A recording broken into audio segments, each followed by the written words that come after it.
இன்றே டவுன்லோட் செய்து உங்கள் ஃபேவரட் ஷோக்களை என்ஜாய் பண்ணுங்க.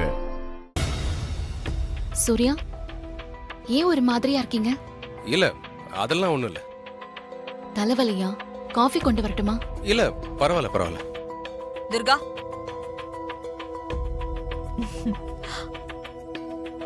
என்னம்மா இப்பதான் போனீங்க, மறுபடியும் வந்துட்டீங்க? நான் மாப்பிள்ளை கிட்ட கொஞ்சம் தனியா பேசணும். என்னம்மா, என்ன விஷயம்?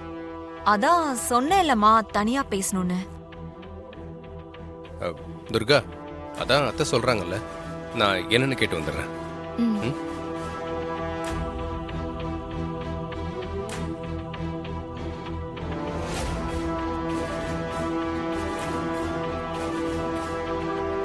சொல்லுங்க அத்தை, என்ன பேசணும்? குந்தவை கல்யாணத்துக்கு ஏதாவது பணம் தேவைப்படுதா? அதெல்லாம் ஒண்ணு இல்ல மாப்பிள்ள. அந்த அமைச்சர் மகன் விஷயத்துல சில தப்பான விஷயங்கள் நடக்கிறதா துர்கா ரொம்ப பயப்படுறா. அதனால அமைச்சரால உங்களுக்கு எந்த தொந்தரவும் வந்துடக்கூடாதுன்னு அம்மன் கோவில்ல உங்க பேர்ல ஒரு சின்ன பூஜை வச்சிருக்கேன். நீங்க வந்தீங்கன்னா அத நல்லபடியா முடிச்சிடலாம். உங்களுக்கு எதுவும் ஆகாது, எங்களுக்கும் சந்தோஷமா இருக்கும்.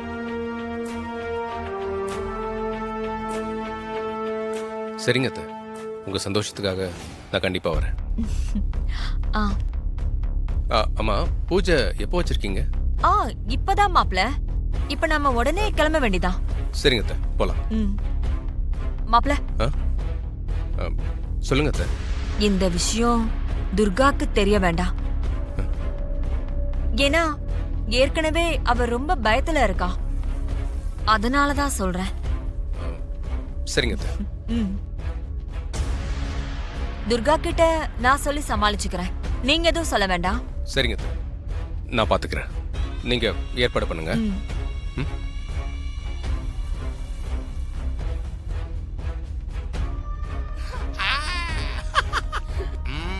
நாகசரசு சூர்யாவை கூட்டிக்கிட்டு கிளம்பிடுச்சு.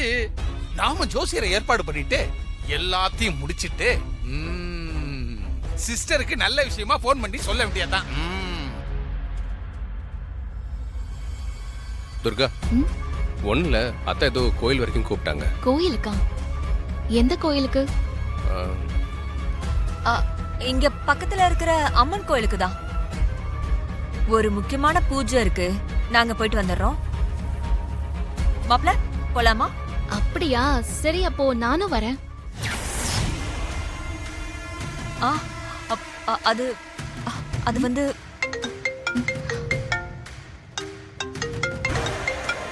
ஹலோ, சொல்லுங்க உமா. அப்படியா? சரி சரி, நான் வரேன். சாரிங்க, ஸ்டேஷன்ல இருந்து ஃபோன் வந்துருச்சு. நான் அர்ஜென்ட்டா போகணும். நீங்க 2 பேரும் போயிட்டு வந்துருங்க, சரியா? சரி. சரிம்மா, நீ பாரு. மாப்ள, நீங்க வாங்க. நான் போயிட்டு வந்துடுறேன்.